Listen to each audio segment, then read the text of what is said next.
Hey, Assalamu alaikum, badingol, Assalamu alaikum. Welcome again on City Show. My name is Sidi Sedikan, and today I'm here with a brother from Gambia who is now a doctor in Germany. This brother, his story is very inspiring. But before we start the conversation, I would like to give the floor to my brother, Mealonko Abada Gambele. Afansafa introduce no more Mealonko from the Gambia and from here in diaspora. Albadi Malam Sidi Sedikan here right now in Hamburg. Bading. Dr. Makanba Fatty, bara Gambia, Talending to be precise. Not Germany, ending of 2017 to 2008, as a beginning of 2018. It's been a while, so Mala exactly when Lenara, but it this side round. Nara Nimbaguela from Gambia, through Libya, Canada, Italy. From Italy, Qatar, Swiss, Canada, and Germany. Then, Dominic Kalanu German to Gambia because menu visa process no at least nga A1 scan dia. So be na jang A1 so manga fendi na la jede halone. Be na jang so nga adaman jang asile system me stay in Stuttgart. So guys, finally we are right now in Hamburg city. Kanadi malam meeting me alonko mbadi malam Gambian lamu me alonko ayin tama silulta kana fo Germany jang. Our story is very inspiring. Funding kawla me alonko abandon for Gambia, Senegal tay, kata Mali, Burkina Faso, Libya, and then for Italy, Kandung, Germany. From 2018 till now, this boy became a doctor in Germany. For the first time, I've seen a migrant who crossed Mediterranean Sea as a Gambian, yenaka doctorate through this horrible experience. So stay tuned, wait for us, for you to hear this man, ala inspiring story me alonko about Shalajan. It is your friend Sidi Sedikan. No, because I know there are people who went through horrible situations, horrible experiences. I've seen people who really drank their own urine. I've seen people who didn't eat the whole day. I've seen people who have been kidnapped for years, like 1 or 2 years. I've seen people who are in Libya and then they face so many horrible, experiences. So I am really fascinated that your story is a different thing, but as soon as I was in Italy, I told my friends this is not a way to come to Europe because it's not a way. You need money, you need God, and it's just not worth it. It doesn't worth it. It's not worth it to take this way. I've told my brother, and at that time I told my sister, I told everyone, I won't be paying, I won't be encouraging, and I won't be paying for anyone. You became the voice of your father. I said, no, I don't want, Europe is good. I've been telling everyone it's far better. Yeah. But just do it the right way. Just do it the right way, not. But many people will not. They will not even listen to you. Those like Alaji Beko. He went through this journey and went to Europe, and then he is telling us don't come. I'm not saying anyone don't come. Just do it the right way. Just find a better way to come. Just look for something else. Just find a better way. It's not with the back way. How will you define that? Looking at you, your story is different. Coming to Europe. Within 2 months, alhamdulillah, that makes it easy. And now you are successful. Let me just define it like this. And then your goals are like, you achieve your goal within these 8 years. Do you think it's going to be easy for Gambians to listen to people like us? Because I know they're going to look at these people. It's like I said, Europe is better than Gambia. Gambia. Let me just say, Germany. Germany is 1,000 times better than Gambia. There's no doubt about that. There's opportunities here. You can live. You have your talent. You can pursue it. You have your goal. You can pursue it, and is everything okay? It's far better lifestyle, everything. But where is this lifestyle? What are you going to do with your lifestyle, with your talent, if you are? If you're 6 feet under as the desert, or you are somewhere in a police cell, or you are in the sea, in the Mediterranean Sea, where is the talent? The talent is so you can channel your talents and everything into something better. You can go to some you can go now. At my time, there was not none there was opportunities, but it's like close to none.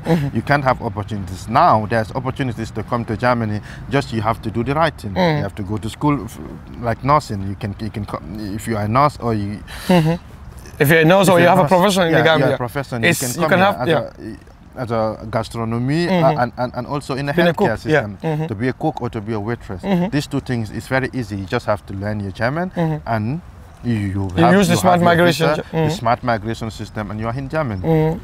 Yeah, I mean, it makes sense. It makes sense. Let's see ourselves as the luckiest people in the world. You know, and after seeing what happens to our brothers and sisters on this journey, we realize that this will be the last place to see my brother. Like for you, I want to add on what you just said. The reason why I even asked this because I know encouraging and talking about this a specific topic, you know, the back way. People thought like, okay, why should I be the? I'm not in fact in the right position to speak or to talk about, you know, this, you know, or to discourage people. But I am in the right position to discourage people who want to come to this journey, because maybe they don't experience what is in this journey. If you want to take the journey, please use the smart way, smart migration. You know, apply for scholarships, go for studies, or if you have a skill, like he said, you know, in the nursing system here in Germany it's easy. You know, if you're a nurse in the Gambia, you can easily come to Germany. You know, if you learn their language, only their language. I mean, a cook, a cook, the same thing. You know, so these are the two most powerful ones. If you have this, because they need it. You need your language. Just go to schools. There's schools in Gambia now. You can do from A1 to B1 in a space of 1.5 years. So you can do it, and then you can do your exam. You have your certificate. To find a job in Germany. Very easy. It's very easy. And you're allowed to come to Germany for 6 months to search for a job. To search for a job, and you. In a healthcare, you just sometimes you don't even need interviews. They just take everything because they need skilled workers, and that's been on the news for the past 3-4 years. That time that wasn't the case. At the time I was coming, that wasn't the case. But now there's it's a different. You just have to look into the matter, and then also do your research, and then you find ways to come to Germany. It's very easy now. Thank you for hearing that. It's better than backway. It's better than backway, 1,000 times. I wouldn't want my enemy to go there. How was it for you? How was the feeling when you first reached the Zoo of Europe? Like when you finally, you know, see yourself in Italy? I had. As I was rescued in the Mediterranean, and then I think it took us 3-4 days before we are to the shore. But I had only one thing at the back of my mind: Germany. Yeah, and my father told me, as I was in Tripoli, he told me, as soon as you're in Italy, just find someone that I can send money to, so you come. No fingerprints, no nothing. Don't do anything. Yeah, so I just I was in Italy, and then I was in a camp. So, but we are allowed to go out once in a while. So I make Italian friends. I make some friends along the way, and then one of them just helped me. And then I had called my dad, and then he sent money through Western Union, and then I received this money.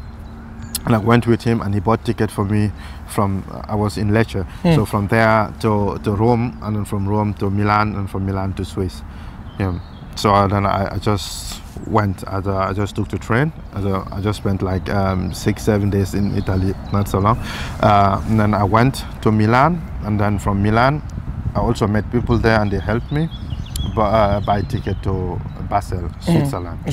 I bought that, but I had control in the Swiss border, and then obviously, yeah. And then I was interviewed to why are you here, and things like that. And also I was in a camp then somewhere in Switzerland, I don't know where. Yeah. You're thrown to in a camp, specific camp. In a specific camp. To wait for their response and everything. But in this, and then few days, and they just said, yeah, you are going to another camp. So that means I'm allowed to apply for asylum and everything. So they took me to a camp where you can go out. Yeah. So where you are free. Yeah. And then luckily for me, the security guard of this camp is a guy from Senegal. Okay. And I told him I want to go to Germany. And he said, yeah, then you are allowed to go out, so you just have to go, and he showed me the way, and I just go. And then directly? I just went. I want to see my father. Yes, I went and I took a train, and I saw myself in Freiburg, in Germany. And you were like? Yeah, I was like, yes, here's Germany. Finally, I'm in Germany. In Germany, yeah. So do you see the differences from other countries when you came to Germany? I was new. It was everything was just everything was like I just looking like paradise for you. My father. I just want to see my father. Wow. Yeah, and then I had money with me, but it wasn't enough yet at this moment. And I called my dad, but it was in the night, so he didn't pick. So I asked around, and there's a lot of black people there in Freiburg, and they told me, with the train, this money you have, I think it was 60 euro or something, it's not enough with the train, but you can go with the bus. And they bought ticket for me. And this person is also a Nigerian, and bought ticket for me, Flixbus, then from Freiburg to Hamburg, and that was like. That's how the journey, yeah, it's a long journey. I think 11, 12 hours or so, something like that. Yeah, that's how the journey. But then it was it was that was all irrelevant for me. I just said, and tomorrow I'm seeing my dad. Yeah. For you, you just want to see Papa. Yeah. So I came to Hamburg, and then without any money at this point, and I had to ask people if I can call, and then. I met someone, and then I called, and then my dad came and picked me. So he spoke with the person and said, where is he? And the person told him where I was, and then Papa said, don't move, stay there. So then he came and then picked me up. Wow. Yeah. And that was the thing, yeah. Wow. And then that's how Wow. So that's how you met your father, taking the decision by your own hand, your own hand, and then telling Papa, one time was Gambia. For me, waiting for 1 year or 2 years studying this language. But then I know you're gonna share the story with Daddy, and Dad's gonna tell you, I told you. Yeah, and he told me, now you will see. You will see the difference also. It's not easy. It's not over yet. Yeah, he told me, you will see now, welcome. And then I came, and then I was with my father. Yeah. Like I said, we tried the process. I said, we went to the lawyer and said, we're gonna apply. The boy is here. My son is here. He's not in Gambia anymore, so we don't need a visa. We need you to do something. For him to have his resident permit. So he's yeah. And the lawyer said, the boy have to go back. Go back where? Gambia. Well, what do you think? And then we can process it again. And I said, are you kidding me? I can't do that. I told my dad, and my dad said, no, he can't do that. And and he said, then the only option is he has to go, because I was over 18. Yeah. He can't. He can apply for family unification. So he can't do anything. Yeah. I have to do an asylum, or I have to leave the country. Yeah. So. This is where you decided to apply for asylum. I couldn't change my age because I was in a visa process in Gambia, and I put fingerprints. I have everything, so they had everything. I couldn't hide anything. They have all the details. They have all the details that they needed about you. Yeah. Okay. So wow. So now, unfortunately, because you're over 18 years, which is also understandable in the law, if you're underage, your father could have, just easily apply a resident permit, for you. This is the difference, because in the Gambia, people don't understand this. They would think, Gambia, or my brother is in Europe, or my father, now I can come to Europe, Germany easily. But there are certain laws, that govern us. If you can have a son or daughter in the Gambia, if they're over 18 years, it will be very, very hard for you to bring them here through your own resident permit. It might be another way around, but not that. Anyway, in that case, so what was the step? So Daddy decided to apply asylum for you? Yeah, he decided, and I applied also in Hamburg, and then 2 or 3 days later they said, you can't be here, you are over 18, and then you have to go to Karlsruhe.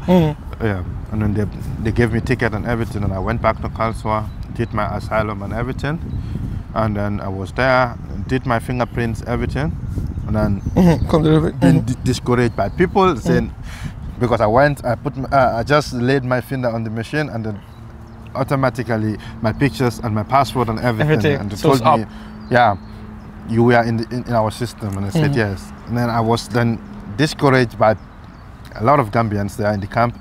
You'll be going home because they know where you're from now. And then at that time, I was new. I was also saying, that's going to be, I don't want to go back. And then, but my father was there saying, no, there's no way they take you back home now. They have to listen to your story first. And before then I was just in a camp, in Karlsruhe, and then they took me to Heidelberg. That is a big camp. Oh, they took you from Hamburg to Heidelberg? Hamburg to Karlsruhe? Yeah. Yeah, and then from Karlsruhe to Heidelberg. Yeah. Okay. And then from Heidelberg, I was there. There was a small classroom where we learned Deutsch, but I already had my A1 from Gambia, so I was going. The course was also A1, but I was still going. Yeah. And then the teacher said, but your German is a little bit better. It's not your level good, is a little bit, but it's a little bit better. But I didn't tell them. Yeah. Tell her that you did. I didn't tell her that I did A1 in Gambia. It was just like, and then she said, yeah. But and then we did exam, and then I passed, and I had my A1 in German also in Gambia. So I had 2 A1s, and then she said, there is no A2 here. There's no A2 here, A2 level in the camp. But I will lobby for you that you're allowed to go outside and do it. So I was in the camp, and I was also going outside to do the A2. Yeah, but I did the A2 3-4 months. I got that too, and then they transferred me again to another camp. This is the Donau Essingen in Schwarzwald. And this camp is a little bit smaller in comparison with Heidelberg. So there also I was there doing nothing because I already had my A2 and there was no way for me to do B1. So I was there, but luckily for me it was just a few months, and then I had my own apartment in Göppingen. In Göppingen, they transferred me what they call Heim. Yeah, they transferred me to Göppingen. Yeah. In a Heim, yeah. And from in this I came, and then I got my bank card, got my Ausweis in my hand and everything. All necessary documents. And at this point, I was allowed to look for schools and everything. Yeah. So we had a very good social worker and had helped us. Then I went straight to B1. Then to B1. Yeah, I had to do B1 2 times because it was too fast, and I wasn't understanding anything. So I did, and I failed, and I did again. Yeah. Wow. So before we continue with that, what do you think might be? Because I know people might say you are lucky. So during your stay in the camp with others, and then your time was like your opportunities were very it's different from the others. But what do you think might lead you to this? For you to get those opportunities from that woman helping you? Yeah, it's just the determination. Sure. Just going to because one thing I've learned in German, they help you. As if you put yourself on the track, they push the train. Yeah. So if you're there, if you say, hey, I'm up for it, they help you. Not there's a lot of everywhere you go. There's bad people. There's racist people. I'm not disputing that, but there must be 1 or 2 people who are willing to see the potential in you and are willing to push you all the way if you are ready for it. If they see that you really want to do something, are going for it. Yeah. This is what they said. Yeah. So you have to be determined. You don't have to be discouraged because there's racism everywhere that you can't. Let that not be the burden for you. That can't be. That shouldn't be demoting you, or that shouldn't be the reason for you the reason for you to just give up on everything you stand for, because that you and I can't stop that at the moment, and we can't do anything about it. We can just talk about it, but it's not changing anytime soon. Yeah, because I've been here for a while now, and even today I'm still getting abused. Sometimes I can't even go and enter my working place. I'm there, and they said, oh, here it's for doctors. If you're sick, go to the other room, say, I'm a doctor. And then so they wait and wait and look. If I plug in my card, if the door will open, if I plug in my card, and they say okay, and then they can go. Or you go to a patient, and the patient say, can you bring someone else? Tell us now. So from that level, from B level, you were doing B1 2 times. Yeah. And then from there, how do you continue? And from there, I had a friend. He was doing Ausbildung als Maler, and then I said, okay, you're doing Ausbildung. He had a B1. He said, yeah, with B1 you can do some Ausbildung, some you can do. And I went also to the same Maler place, and they told me, you're too late.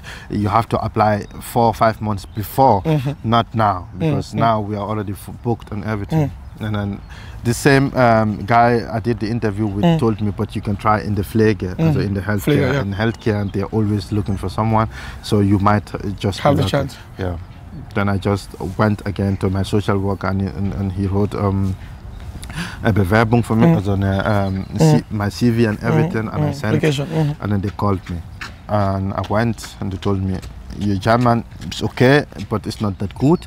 Do you think you can handle the pressure and everything? And I said, yeah, I can try. And they said, yeah, you have 6 months, and it's called Probezeit, and if you do well, then you can continue with the Ausbildung. And I said, okay. Then I gave it a shot, and then I went. It was hard for the first 2-3 months, because I wasn't understanding. I was with German people in the class, so they were speaking only Germans. I'm very fast. So you couldn't understand things, but the teachers, they were helpful. They called me once and said, your grades are not that bad, but they're not also that good. So what is your problem? Say, I had to translate everything 3-4 times before I understand. I have to translate everything to English, and then I tried to explain it in German. And they said they're gonna help me, and they sent me to school for Dutch course. Yeah, in Abendschule. So I go to school from 8 to 4, and from 6 to 7:30. 3 times in a week I'm in Volksschule. Yeah, and also every Friday we have Dutch course. So for people, not only me, for all the students that are not from German, they can go and then talk with the teachers, and then that is from the school. So I was doing that, and all of a sudden, what do you know? I was I was expressing myself again, and then I went.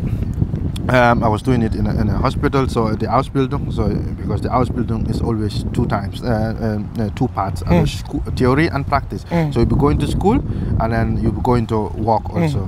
So 3 weeks school, 3 weeks work, 3 weeks school, 3 weeks work.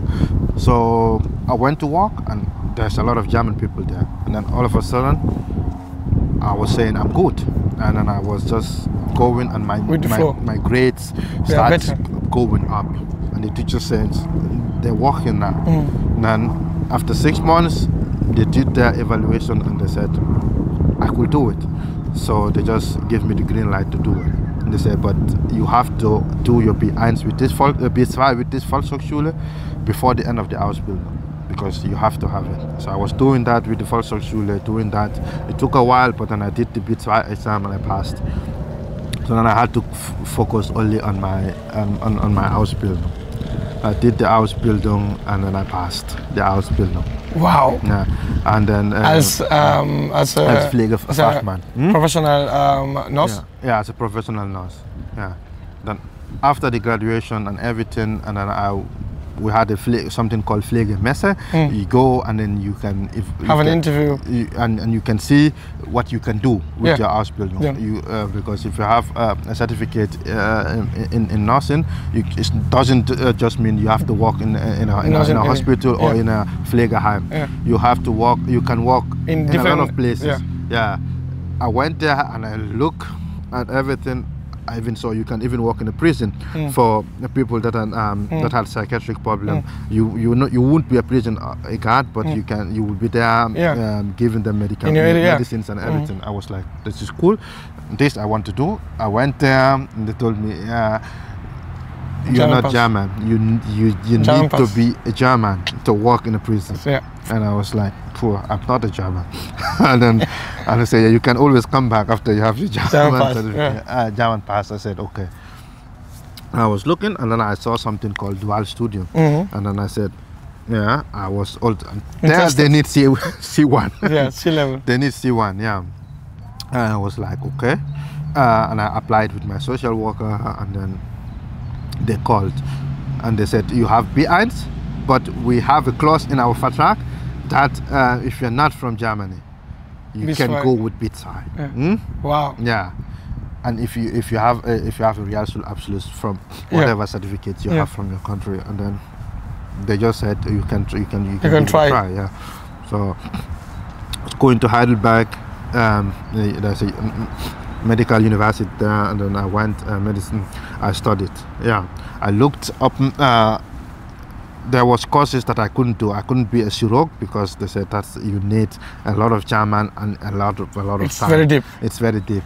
This for your language, you don't. I don't think it will be good for you because they have somebody who will evaluate your skills and then put it to where it's needed the most. You can after the Ausbildung, like I said, if you go to the Pflegemesse, then you have opportunities to see. You have everything to see what you can do now, what you can do in the future, what you want to do.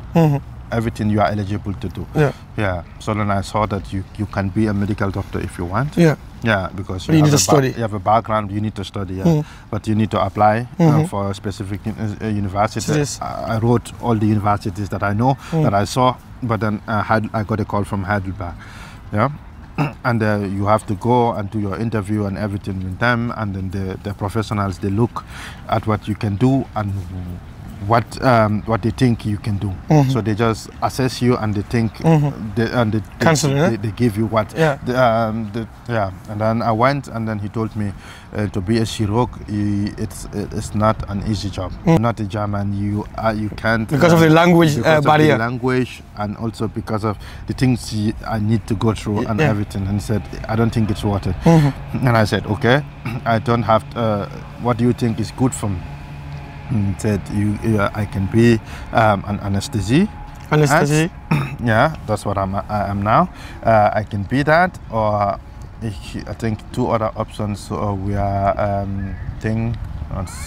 dermatologist, as a skin doctor. Yeah, and the other one I forgot. And I said, and he told me, if you want money, then be a skin doctor, because in Germany we don't have skin doctor. Yeah, we don't have to. But I said, I went, and then I saw it's not for me. It's also, it's really, really, really hard. And I said, no, I've learned enough, and now it's time for me to benefit home. I can't be learning my whole life. So I checked anesthesia. It's also not easy, just to say, but it was the thing I said I was comfortable with. I said, yeah, I would do that, and I did that. So you are now a professional doctor in that as anesthesia. Anesthesia. Can you define us what is that? Anesthesiology. As an anesthetist, this is we are more in the operation room. There can't be an operation without an anesthetist. Anesthetist must be there. That we give people the injections and to sleep during the operation, and we make sure you don't wake up during the operation. Yeah, so I'm responsible for that now. I give you the injections that you need, so you can be asleep for 3-5 hours for the operation, and also during the operation to see if you lose blood. I have to be saying what you need, what needed to be given to you. So specifically, the chirurg will be doing the operation, will be communicating with me, tell me this and this, and then I will be telling him what to do, and I will be documenting it, and also be telling him what to give and everything. So I will be there during the operation all the way through, from start to finish. It doesn't matter if there's operations that are 18-19 hours, then I have to go home after 9 hours, then there will be another anesthetist, then I will be relieved of duty, and then he will be there. But there must be an anesthetist there for the operation, to survey and also to be given the patients, to be you are like the Navi there. You will be given everything, and you will be giving the people the doses so they can sleep, and also the different types of doses that you give to people. The ones different types. Some operations have to be done awake. You have to be awake, and I have to make sure that you're not in any pain. Then I'm responsible for these drugs, and these drugs also have to be counted every time, and have to be documented, because even if a bottle, just one bottle goes missing, it has to be reported to the police, and it can lead to death. Everything. They call BTM in German, they call Betäubungsmittel. They are things that you don't joke with. They have to be intact every day. Wow. So yeah, And then, like I said, my job, then I have to be very careful with the patients, what doses I give you, depending on your height, your weight, your everything. So I have to look everything, and then I'm also responsible to talk to you before the operation, to tell you this and this is what is going to be done to you, and this, so you have to sign before, and you have to give me your approval, that I can do this, and things like that. So I'm responsible for that too. So if so I am not I come to normal stations to talk to you before your operation, but I'm 80% of the time in the operation room. So I'm at a place where not everybody can enter. It's just a few people, and because it's a very sterile place, and you don't don't have to bring any sort of chemicals or any sort of infection with, because you just have to go with clothes that are tested, and that clothes that have no infections, free of infection. So it's a place in a clinic that is secured and everything, because a life depends on it and everything. Wow. Yeah. Wow. Wow. So I did that in Heidelberg. I was the university, of course. Then I was going to plenty hospitals to do my practical in Stuttgart, in Göppingen, in Ulm, everywhere to be working, but under surveillance, of course, because I was in the university.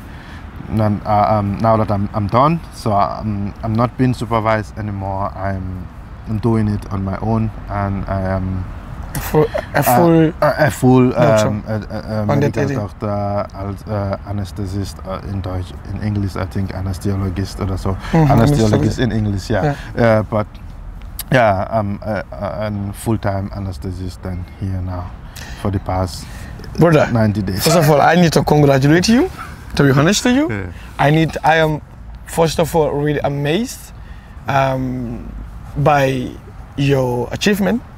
But I think listening to your story, you can see that because of dedication, hard work, perseverance, you were able to make this to this level. You are now a full doctor.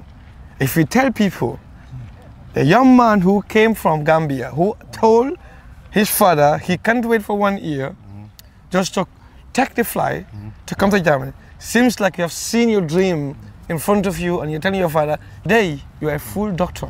Like me myself, I am very inspired, and this will even inspire me to do more now, because I mean, if you tell people this, they won't believe you. If you tell your friends are Gambians, this boy came here, as a migrant, crossed the Mediterranean Sea to Germany, and become a doctor. Is that not inspiring? Yeah, it is. Yeah. What will you tell people in your zoo, people who are also in the same situation when they came to this country? You can just believe in something and just follow it. It's going to come. Just follow it, just put in the work, and it's going to come. You always need God, but just work hard and don't let anything stop you.